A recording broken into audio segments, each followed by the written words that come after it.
This episode here, we've got one of the greatest macroeconomic researchers on YouTube, Mark Moss, and we're going to be discussing how to prepare yourself for 2021 financially with your investments, how to prepare yourself for this great reset, this currency reset, and this pretty bizarre world that we've found ourselves in.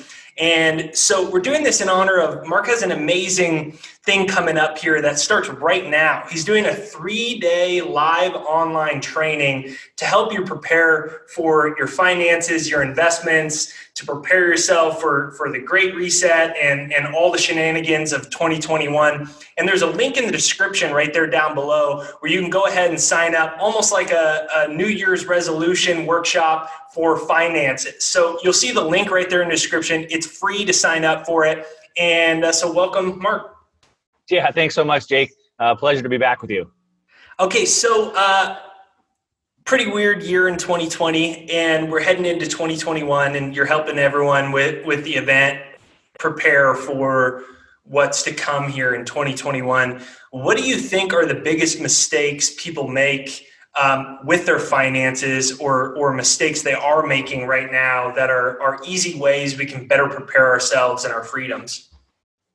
Well, I think we all make mistakes, obviously, but we all make different mistakes. And so it depends on really where we're at. And so really the most important thing that you could ever learn, whether it's trying to troubleshoot problems in your own life or in your business or whatever, is to try to identify those things that went wrong so that you can improve on it, right? It's all about learning. When I was a kid, my dad taught me once is an accident, twice is stupid. So it's like never repeat the same mistake over again. And so we have to take time, and most people don't want to take the time to look at, what problems did I have? Where could I have done better so that we can improve? And so to answer that question, I think we've all made different mistakes.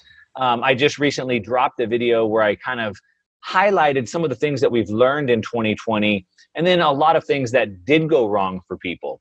And so you might find yourself, if 2020 didn't work out exactly like you wanted it to, which for most people it didn't, you might have found yourself in any one of these areas. So in 2020, we saw that, one, people weren't prepared, right? We saw that, but leading up to the pandemic, to the market crash, the economy crash, we had about, the average American couldn't come up with $400, right? They didn't have any savings. And so when you don't have any savings, when you're not prepared, it leaves you in a bad state of place, right? Like your mindset is wrong. You're not able to take advantage of opportunities. The market dropped. If you were able to buy in at that bottom, you could have made so much money, but people weren't really prepared. In addition, a lot of people were just struggling to pay their bills. And so then maybe they were forced to sell things at the top, right? When they should have been buying, or they were just making bad decisions overall. So they just weren't prepared. Or maybe they did have the money, but they didn't have a plan. And so when the market started unfolding, we had the fastest crash in history, the fastest rebound in history. If you didn't have a plan for that, then you weren't able to take advantage of it right away because it happened in about 20 days. So those were probably some of the biggest things. One, they weren't prepared. And two, if they were prepared, they didn't have a proper plan. Okay, so I think this year has showed a lot of people, they always say the adage that money's not that important and happiness is more important. And, people have always just kind of taken for granted the functioning of society. But I think this year has showed that taking care of your money, taking care of your investments, and taking care of your business is not only important, it's truly a necessity if you want freedom for yourself and for your family. And when you and I were talking about your live online event that you were doing, you were saying that one of the things that surprised you is how few people, even before getting into the nitty gritty of preparing themselves and their investments and their business, how few people actually set or even have financial goals. And I was wondering if maybe you could talk a little bit about that and how one would go about even setting goals for themselves financially, because obviously this is a subject in general. We're never taught about how to even set a goal. So I think it's a daunting task to people. So for someone listening that says, hey, this is great, I want to make it onto your live event, and I've never really thought about setting goals, like how do you get that process going? Yeah, that's such a great question, right? So again, back to it's almost individual for your own specific deal. So like if I say, hey, let's have success in 2021, Or let's make sure you have success with your finances in 21. Well, what is success to you? Right? Success to me, success to you is different. So I like to just kind of break these down into super simple concepts. So imagine that you wanted to go somewhere and you hopped in your car and you started driving, but you didn't know where you were going. You didn't have a destination in mind, right? You were just wandering. And sure, maybe you find a couple cool things here and there, but there was no destination in mind. So the first thing is, like like anything, right? You decide, okay, where is it that I want to go? So that's the first step, right? If you were using Google Maps or you're at the mall on the little info thing, either way, where do I want to go? And then the next step is, where am I now? So once you've identified those two things, then you can make that plan. And then if I'm using Google Maps, am I walking? Am I driving? Am I going by public transit, right? What stops do I want to make along the way? We can make that plan, but it starts with, as you just said, right? What's the goal? Where do you want to go? So for example, you want to retire in 5 years. You need $2,000 of income for that. Okay, that's one goal. Maybe I want to send my kids to college in 15 years, pay for my daughter's wedding. I have daughters, so I say that. Maybe that's your goal, right? So you need to identify what your goals are, what your stops are along the way. And most people haven't really taken the time to think through that.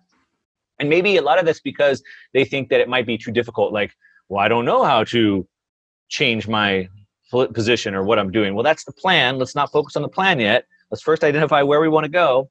And so exactly what time frame, how much money, right? Those types of things. And then where am I at right now? So those are the first two things that have to be done. So if you were teaching a business or a finance or an investment course and you were teaching it to, I think you said your daughter's 16. Let's say you were teaching it to 16, 18, 22-year-olds, or really, I guess anyone, regardless of age. What would you think would be the core principles that you think are most important for the world that we're heading into in 2021? I know you go into a lot more depth of them on your live event, but what do you think are the most important things for people like me to grasp and understand? Well, this is going to be a super big concept answer, and it's not specifically related to investing, but it is related to investing. So I would say, to answer that question, again, it's a big question. The single biggest thing for investing for all areas of life is living with intentionality, being intentional about what you're doing, deciding in advance what I want to happen, what outcome I want, and then intentionally building to get that outcome. So whether that be my health, whether that be my relationships, whether that be my business, whether it be anything. And I know you study this stuff a lot, and I'm sure you would probably agree, but most people are living by happenstance, right? Just like whatever happens, people are victims. It's like being in a sailboat in the ocean, but without a sail, without a rudder, right? I'm just getting blown around. And so we need to live with intention. We're not victims. We're not, maybe we're not in the best circumstances. Maybe we weren't born with the right circumstances, but wherever we are, we are. It's the future, right? Where do we want to be in the future? And so living with that intentionality. So if that comes down to your finances, how much money you need to make, how much money you need to save, how much income do you need to generate, deciding that in advance, like I said, where you want to go, and then making that plan and living with intentionality. Clearly defining my financial goals in my life is probably more than anything. It changed my life more than anything. When I finally was like, I wonder if this will help at all, and actually writing them down. And it's amazing how, none of us do it. And especially right now, as you said, it is so important. What do you think are going to be the best investments in 2021? I know you go into it a lot more when you're running your event, but where do you think the money is going to be running? Yeah, so we have our goal where we want to be. If that's how much income or how much savings or whatever by what date, we have where we are. And now it's that plan. So that plan then gets into the part what you're talking about, right? Okay, what do we expect to be coming at us in the market, and how are we going to respond, right? I talked about having that plan in advance. So 2020 shows us that we don't know, right? There's a lot of things that happened in 2020 that nobody would have ever guessed. We did see the market was already breaking up previous, about September of 19, it started breaking up. But of course, nobody knew there was going to be this global pandemic and the whole world would force business to shut down. Nobody knew that. And so 2021 tells us there's more things that we don't know coming up. But one thing we do know for certain, one thing we do know probably 99.9% certainty, is that unemployment is probably going to stay high. People are still going to be struggling. The government's still going to be broke. They're still going to be needing to spend twice as much as they're bringing in every year. So all that leads to one certainty, and that one certainty is massive money printing, massive money injecting. So we pretty much know that. And so then what is that going to do? So to answer your question, where's the best places to put money? Well, it's going to be the places that are affected by this massive money printing. We saw about 6 trillion printed in 2020, printed, created, injected, however you want to call that. I would guess we might see 10 trillion in 2021. And so what are the things that work on that? Now, I work off something that I call my 4-pillar blueprint. I call it like a 2x4 method. So there's really 2 levers. We need to look at inflation, and we need to look at GDP growth, economic growth.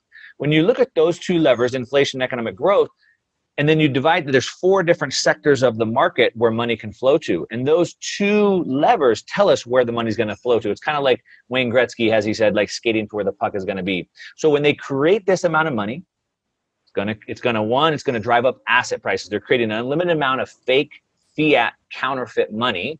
And that's going to push people to go buy real, hard, tangible assets. So commodities, I know you're all about uranium and silver and gold. So commodities for sure, metals, things like that, food, things like that as well. Food prices are starting to skyrocket right now, as well as, Bitcoin, because it's an asset that can't be manipulated. So it's a hard asset, right?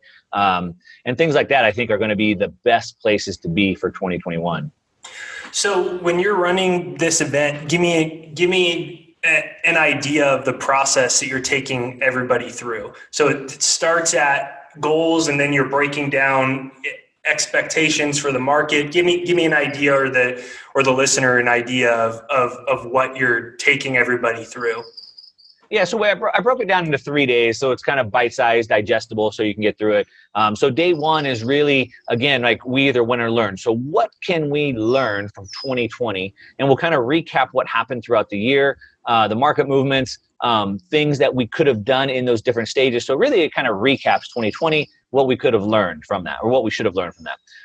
And then day 2 really goes into 2021. Okay, now that we know those things, how can we do better in 2021? So then day 2 really breaks down what we need to be doing, what we should be doing, how we can do things better.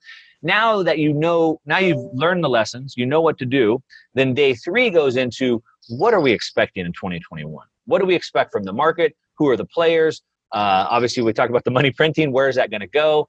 And then specifically, which categories, which assets should we buy? So then specifically, what are the things that we should be doing? Where should we put our money? What am I doing with my money? And then we're going to do a live question and answer to make sure everybody is up to speed. Good stuff. Good stuff. So for everyone listening, the link's right there down below in the description. It's free to sign up. And when I heard Mark was doing it, I thought it was awesome. So I told him he should quickly come on and we could break it down a little bit more. Let me ask you, Mark, for your own self, watching what's happened in 2021, you're obviously you have a lot of self-reflection. What are the things that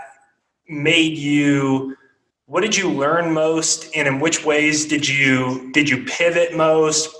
In which ways did you you said you either learn or you lose. What did you learn most about what happened in 2021 and how it will affect your finances and your business and your investments going forward? Well, I said we either win or we learn.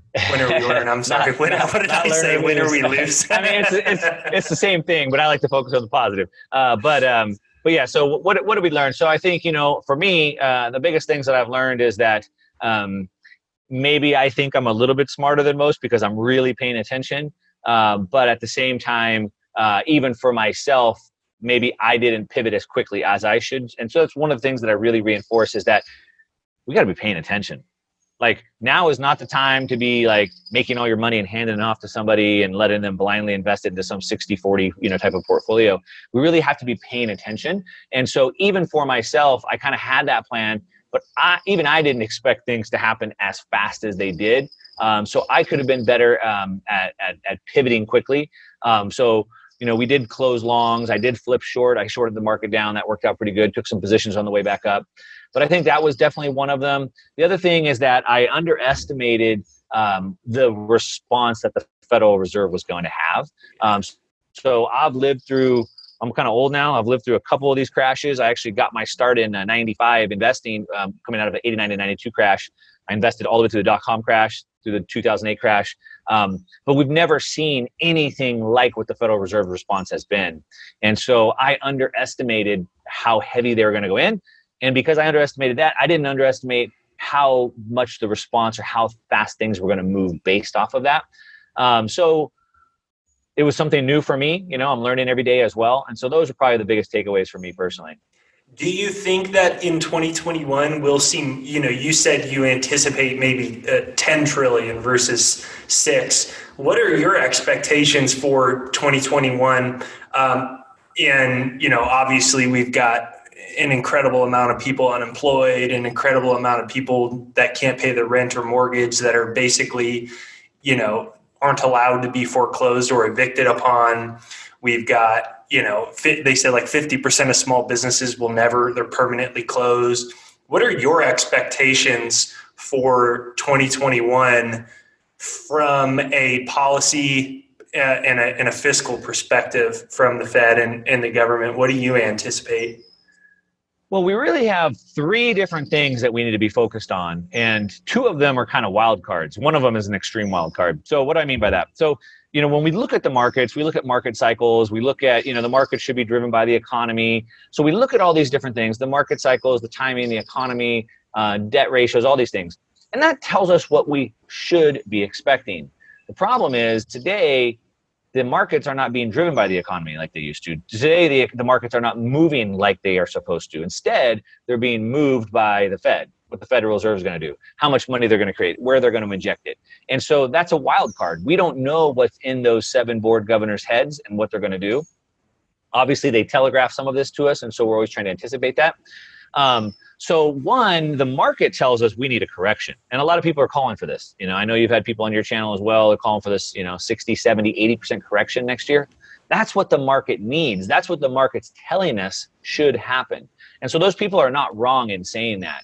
And there's a chance that we do see a 70, 80% correction next year. The market's crashing, potentially real estate crashing, et cetera.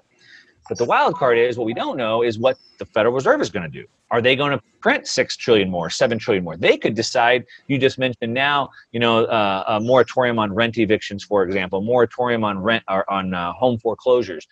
They could say, no homes are getting foreclosed on. We're going to print $6 trillion and give it to the banks. And there's going to be no real estate crash. They could do that, and they're showing us their willingness to want to do that. So that's definitely a wild card.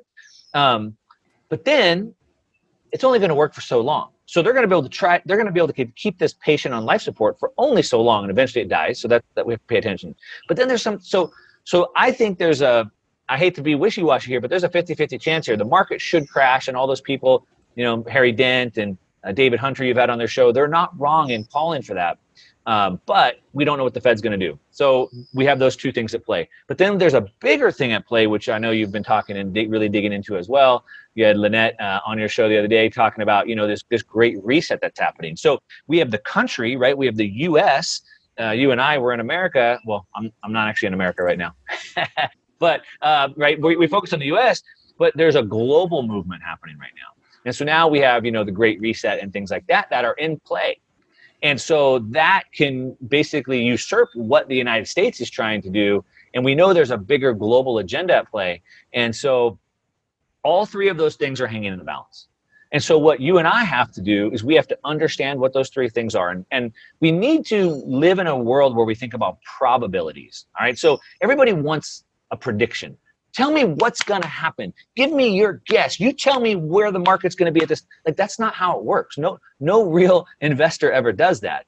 We work off of probabilities. Here's 3 potential outcomes. I've just laid them out for you. 1 is the market crashes. 2, the Fed pumps it back up and we don't have a crash. 3, we have a global reset happening on a global level. Those are 3 outcomes. Now we have to assign probabilities to each, and then we look at what needs to happen to make either one of those probabilities a reality.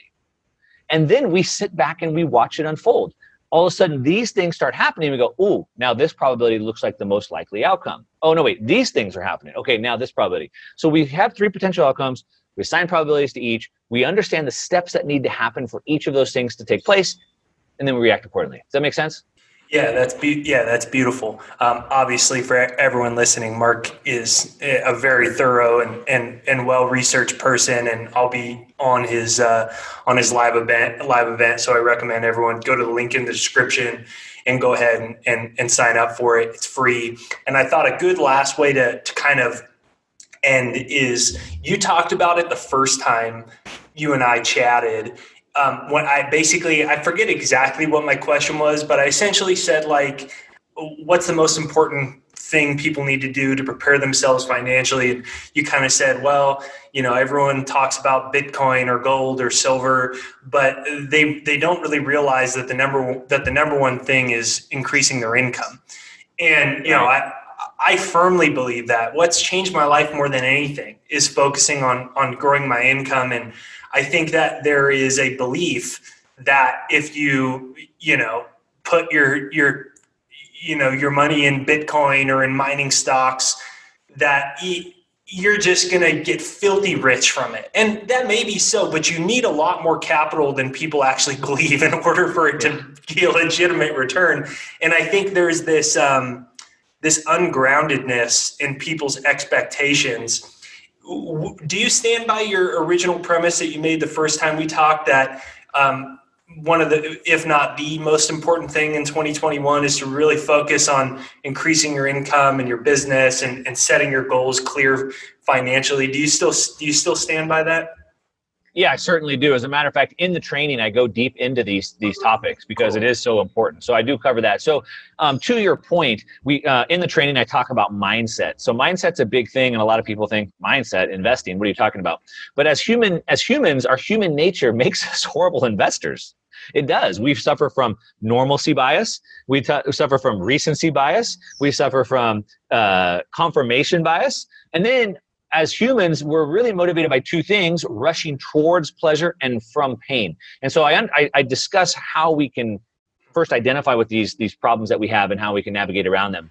But the reason why we talk about mindset is, to your point, people think, oh, if I can just get this one hot stock, or this, if I can just get into this next crypto, I can get rich. Well, the problem is, just getting rich isn't enough. And we know this because we can look at thousands of musicians, rappers, football players who have made tens of millions of dollars, lottery winners, and they're broke. And so it really comes down to having that mindset. So that's why I do spend time talking about that. I also talk about income, making more income. And so there's three ways that you want to focus on money, right? One is making money. Two is then growing that money. And then three is protecting that wealth. And we talk about increasing that income in ways that you can do that. And that's the most important way. We always need to be making it. I give some tips. Obviously, the very high level, simple answer is, if you want to make more money, you have to provide more value. The more value you provide to the more people you provide, the more you're going to get paid. And then I kind of break that down a little bit. But to answer your question, yeah, everybody needs to be focusing, especially on 2021, how is the most powerful question you can ask. How can I make more money? What services can I provide? What skills can I increase to go provide more value to the world? Beautiful. Yeah, I'm glad you're doing that, because to me, it was the most life-changing thing. I always, was focused on penny pinching, and I'm going to save this percent. But I realized my problem wasn't that I wasn't saving enough money. I wasn't making enough money, and I was really focused so much on constriction. And we tend to think that we need to be these rocket science entrepreneurs to, make a good 6 or 7 figure business. And so, and I think that it's not as difficult as we think. You broke it down in a powerful way. It really comes down to how. So I'm glad you're going to be helping everyone break that down, because I think that we don't really, if you make whatever you make, 50K, 100K, it's easy to think that you're fine right there. But I think that it is very misunderstood. When the cost of living is rising, I mean, even $1 million isn't going to keep you for the rest of your life, and I think that's why it's so important. So, yeah, and to that point, you're absolutely right. $1 million is not what $1 million used to be. And I get asked all the time, I see thousands of comments a week throughout my channels and social media and whatnot. And, I only have $500 to invest. What should I do with it? Or I have $1,000 to invest. And I did a video a long time ago. If I only had $1,000 to invest, what would I do? And if I only had $1,000 to invest, I would invest it into myself. Mhm. I'd go buy a course. I'd go do something to increase my own level so I can go make more money. If you only have $500 to your name, I wouldn't worry about putting it in a Bitcoin or a gold stock. Yeah, Like I I'd agree. probably take that $500 and put it into yourself to figure out how you can do that. Now, in my recent video where I kind of broke this down, I talked about, some of the stuff that I do personally. And so I like that there's a saying, if your net worth isn't increasing, increase your network. And so for me, last year I joined 2 different high-level masterminds. These are $10,000 to $20,000 each. And the reason why I pay that amount of money is because now I have access to another 10, 15 people that I didn't have access to before that are on a higher level or at least in the same level. And we start sharing ideas. And that $10,000, $20,000 that I paid wasn't an expense, it was an investment because now I've made multiple times over that. And in the future, my goal for 2021 is to join 2 more. So I can continue to expand my network and continue to expand my net worth. Beautiful. Yeah, I think it's well said. It's like, what do I do with my $1,000? I mean, the best thing you could do is go pump that into something that can make you $1,000 a week. And that's probably going to be a business or developing your own skills. So, for everyone listening, Mark's got his live event coming up. It's free. It's online. Going to start at helping you break down your financial goals, look forward, looking at 2021, how to prepare our investments, breaking down some strategy to grow our income, to grow our business. In conclusion, Mark, what's the number one thing you're most excited to teach in this live event? I would say, well, shoot, there's a lot of it broken down, but ultimately, if I was going to boil it down, I mean, the thing that I'm excited to teach is just to kind of open people's eyes up to what's really happening, what's really to be expected moving forward, and the best way to navigate that. Because I feel that, I think the stat is about 65% of Americans report that they lose sleep thinking about their finances. Jeez. And so, I mean, that's just a horrible statistic. I mean, that's just unbelievable to me that 65% of people are losing sleep. And so I think people need a little bit of clarity. There's a lot of confusion and people are uneasy. They're stressed out over this. And so probably the thing I'm most excited is to give them that clarity. Like, look, here's what's happening. Here's the 3 or 4 things you need to be watching so you can see this unfold. And here's the 2 or 3 things that you need to be doing to navigate this correctly. And so I think just giving people that clarity hopefully brings them that peace of mind, gives them that kind of security, and hopefully they sleep better at night. Amen. So if that's you, if you've been struggling a little bit financially, you're not where you want to be yet. I really believe that in 1 year, your entire financial life can change. So if that's you, or you had a great year, but you realize you want to double it, you want to triple it, you want to keep growing, then head over right now to link in the description to sign up for Mark's free event coming up, where he's going to walk you through and help you break all of this down. And Mark, any final words? I'll sign it off kind of the way that I've been signing up things off lately, which is I just like to remind people, look, it's not your fault. Whatever circumstance you're in today might not be your fault, but what is your fault is if you don't take action moving forward. Right? We're not victims, as I've already kind of made the point. It's up to you to decide right now to change, right? To build that better life, build that better future, live with intentionality, as we've discussed already.